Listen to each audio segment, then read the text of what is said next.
এই সরকার তো অনেক উন্নয়ন করেছে, তাই না? এই সুবাদে যদি দ্রব্যমূল্যের ঊর্ধ্বগতি হয়ে থাকে, এটাকে আপনি কিভাবে নেবেন? সরকার তো সরকারের বাপের টাকা উন্নয়ন করে না, আমার টাকায় করছে, আপনার টাকায় করছে। হ্যাঁ, তো কি করে বাপের টাকা উন্নয়ন করছে? আমার আপনার টাকা দিয়ে দেশে উন্নয়ন হইতেছে, এটা নিয়ে তো আলাদাভাবে বলার কোনো কিছু নাই। উল্টা ঋণ বাড়তেছে দিন দিন। মনে করেন এই যে মেট্রো রেল হয়েছে, সেতু হয়েছে, পদ্মা সেতু হয়েছে, তারপরে এই যে এলিভেটেড এক্সপ্রেসওয়ে হয়েছে, এরকম কত সড়ক হয়েছে, যা কিছু হয়েছে সবকিছু তো আমার আর আপনার টাকা দিয়ে হয়েছে। তার ভিতরে বাইরে থেকে টাকা খরচ করা হয়েছে, কিন্তু যেই পরিমাণ টাকা এখানে মনে করেন খরচ করার কথা ছিল, ওই পরিমাণ টাকা তো এখানে খরচ হয় নাই। এই মেট্রো রেলের যেই পরিমাণ টাকা বাজারে দেখানো হয়েছে, ওই টাকা যেরকম 10টা মেট্রো রেল করা সম্ভব ছিল, কিন্তু ওইটা তো হয়ে ওঠে নেবে। টাকা পাচার হয়ে গেছে বাইরে, ঠিক আছে? এতে কি হয়েছে? এই ঋণ যেটা আপনিও লন নাই, আমিও লই নাই, সেই ঋণের জন্য খেসারত দিতেছে মাথা পিছু সবার ঋণ হয়েছে কয়েক শত কোটি টাকা। আপনি ঋণ নিছেন, আমি ঋণ নিছি, কিন্তু এটা তো আমাকে দায়বার ভিতরে পড়ে গেছে ভাই। তাহলে এই উন্নয়নে আমি কেমনি করে কথা কমু বা কি কথা কমু? হ্যাঁ, বাজারে গেলে আগুন জ্বলতেছে ভাই। 500 টাকা কেউ চোখেও দেখে না, 1000 টাকা যদি লয়ে যাই, তাইলে মনে করেন টুকটাক কিছু বাজার সদাই করে আনন্দ যায়, যেটা আবার 1 থেকে 2 দিনের বেশি যায় না। এখন আমার মতো একটা রিক্সা লাগি 20-25 হাজার টাকা নিয়ে বাজারে যেমন নাকি আপনি কোন দেশে যখন করোনা লাগছিল, তখন ভাবছিলাম যে এই দেশ মনে আর বাঁচবো না, পুরো পৃথিবী মনে হয় শেষ হয়ে যাবো, এটাই মনে আলামত।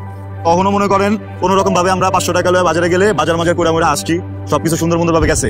কিন্তু এখন দেখি করোনার থেকেও বড় করোনা আম করে গিলা খাইতেছে প্রত্যেকদিন, ঠিক আছে? হ্যাঁ, করোনার সময় 500 টাকা চলে পারছি, কিন্তু এখন আসলে কোনো কিছু করা পারতেছি না ভাই। কারণ এখন 1000 টাকা নিয়ে গেলেও ওই যে বড় করোনা মনে করেন ফোনা তুলা বসে আছে, গেলে 100 বল দিয়ে টাকা পয়সা সব খাওয়া ভাই, বাজারে না আমগো পোলা পায় না, আমগো বাচ্চা কাছে খাইতে পারে না। এই যে পরিবহন শ্রমিকের কথা কই, আমার এক আত্মীয় আছে, আমার ভাই, মনে করেন গতকাল বাইর হইছে, এর আগে তো অবরোধ দিছিল 34 ঘন্টার, এরপরে দিল 72 ঘন্টার অবরোধ তো চলতেছে, রিক্সা মিশে চালাতে পারতেছি না। এরা কোনো রকম একটা গাড়িলা বাইরে ছিল ভাই, এই সারাদিন গাড়ি টাড়ি চালা 400 টাকা পাইছে। হ্যাঁ, হাজিরা। 400 টাকা হাজিরা যদি পায় এরকম একজন লোক, এর পুরো গোটা পরিবার নিয়ে কি খাইবো? কারণ এর আগে 7 দিন গাড়ি চলবার দেয় নাই।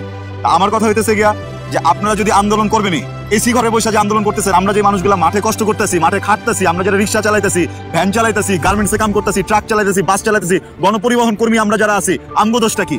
আপনারা এসির মধ্যে বয়ে বয়ে জ্বালাপোড়া সবকিছু করতেছেন, আমরা তো এদিকে আমাকে পরিবার চালানোর টাকা পয়সা ভাও করতে পারতেছি না ভাই। আমাকে সবকিছু আটকে রয়েছে এই জায়গায়। জানের ভয়, সেই জানের ভয় দূর করে যদি রাস্তায় নামিও, তারপরে তো যাইতে পারতেছি না ভাই। আমরা না জ্বালাইবার পারলে আমার রিক্সাটা জ্বালাই দিতেছে ভাই, নাহলে বাস জ্বালাই দিতেছে, গাড়ি জ্বালাইছে, কারা জ্বালাইতেছে ভাই? হ্যাঁ, আমগো লাভটা কোন জায়গায়?